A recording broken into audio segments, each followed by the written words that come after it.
Holidays-nale, அது நம்ம GT Holidays தான். GT Holidays, South India's #1 travel brand.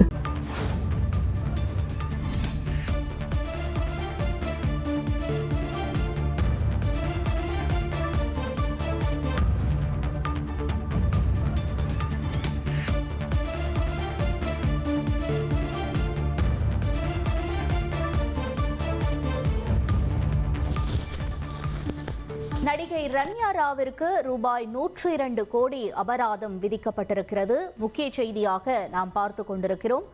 இந்த விவகாரம் தொடர்பான முழு விவரங்களோடு செய்தியாளர் பாரதி ராஜா இணைப்பில் இணைந்திருக்கிறார். வணக்கம் பாரதி ராஜா. நடிகை ரன்யா ராவினுடைய வழக்கு பற்றி நம்ம முன்னாடியிலிருந்தே பார்த்துக்கிட்டு இருக்கோம்.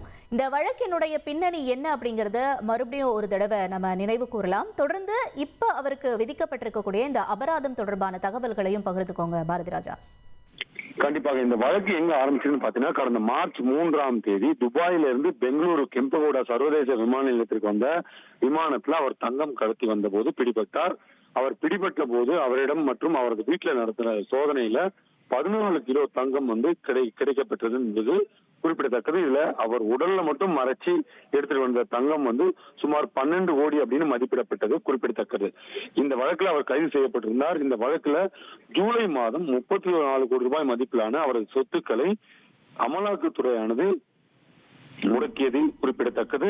இந்த வழக்கு தொடர்பாக அமலாக்கத்துறை ஒரு பக்கம், அதே போல இந்த வழக்கில் கடத்தல், தங்க கடத்தல் வழக்கு என்பதால் வருவாய் புலனாய்வுத்துறை DRI என்று அழைப்பார்கள், அதுவும் இது தொடர்பான விசாரணையை நடத்தி வருகிறது. இந்த விசாரணையில் முன்னேற்றமாகத்தான் தற்போது 2500 பக்கங்கள் கொண்ட ஆவணங்களை DRI நீதிமன்றத்தில் சமர்ப்பித்துள்ளது. இந்த 2500 பக்கத்துல என்னென்ன மாதிரியான விஷயங்கள், அவர் தங்கம் கடத்தி வந்தது, அந்த தங்கம் கடத்தி வந்ததன் மதிப்பு, அவர் எங்கிருந்து தங்கம் வாங்கினார், அங்கு அவருக்கு இருக்கும் தங்க நகை ஆபரணங்கள், கடை உள்ளிட்ட பல்வேறு விஷயங்கள் குறித்த தெளிவான விவரங்களை அளித்திருப்பதுடன் இந்த தங்க கடத்தலுக்கு யார் யாரெல்லாம் அவருக்கு பணம் கொடுத்து உதவினார்கள், அது மட்டுமல்ல இந்த தங்க கடத்தலில் அவருடன் இணைந்து வேறு யாரெல்லாம் செயல்பட்டார்கள் என்பது குறித்த முழு விவரங்களையும் அந்த 2500 பக்க அறிக்கையில் DRI குறிப்பிட்டிருக்கிறது. அது மட்டுமல்ல, இதில் அவருக்கு 102 கோடி ரூபாய் அபராதம் ஆனது விதிக்கப்பட்டிருக்கிறது. சரியாக சொல்ல வேண்டும் என்றால் 102.55 கோடி ரூபாய் அபராதமானது இந்த வழக்கில் விதிக்கப்பட்டிருக்கிறது. இந்த அபராதம் என்ன அப்படின்னு பாத்தீங்கன்னா, இந்தியாவுக்குள்ள வெளிநாட்டில இருந்து தங்கம் எடுத்து வரணும்னா ஒரு குறிப்பிட்ட அளவுக்கு மேல் கொண்டு வரும்போது அதற்கான முறையான சுங்க வரியை செலுத்தணும். அதை செலுத்தவில்லை. அதன் காரணமாகத்தான் இந்த அபராத தொகையானது அவர் மீது விதிக்கப்பட்டிருக்கிறது. அது மட்டுமல்ல, இந்த வழக்குல ஒட்டுமொத்தமா இந்த ரன்யா ராவ் இந்த தங்க கடத்தல் வழக்கு அப்படின்றது அவரை தாண்டி வேறு சிலருக்கும் தொடர்பு இருக்கிறது. அவரையும் சேர்த்து அபராத தொகை என்பது 270 கோடி ரூபாய் வரை விதிக்கப்பட்டிருக்கிறது. அந்த வருவாய் புலனாய்வுத்துறை இயக்குநரகத்தால் இந்த வழக்கை பொறுத்த மட்டும் இந்த ரன்யா ராவ் 102 கோடி ரூபாய் அபராதத்தை செலுத்தாவிட்டால் அவருடைய சொத்துக்கள் அனைத்துமே முடக்கப்பட்டு பறிமுதல் செய்யப்படும். பின்னர் ஏலத்தில் விடப்பட்டு அந்த அபராதத்தை வசூலிக்க வாய்ப்பு இருக்கிறது என்பது தற்போதைய சூழல். இதனால் மிகப்பெரிய, ஏற்கனவே அமலாக்கத்துறை ஒரு பக்கம் 35 கோடி ரூபாய் சொத்துக்களை முடக்கி இருக்கு.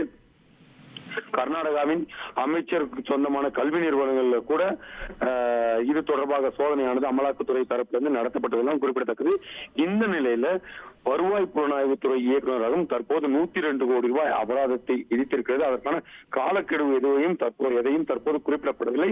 நீதிமன்றத்தில் இவ்வளவு அபராதம் விதிக்கப்பட்டிருப்பதாக குறிப்பிட்டிருக்கிறது. அந்த அபராத தொகை செலுத்த முடியாத பட்சத்தில் அவருக்கு இருக்கும், ரன்யாராவுக்கு இருக்கும் அனைத்து சொத்துக்களும் பறிமுதல் செய்யப்படும். முழு விவரங்களுக்கு நன்றி பாரதி ராஜா. Holidays-nale, அது நம்ம GT Holidays தான்.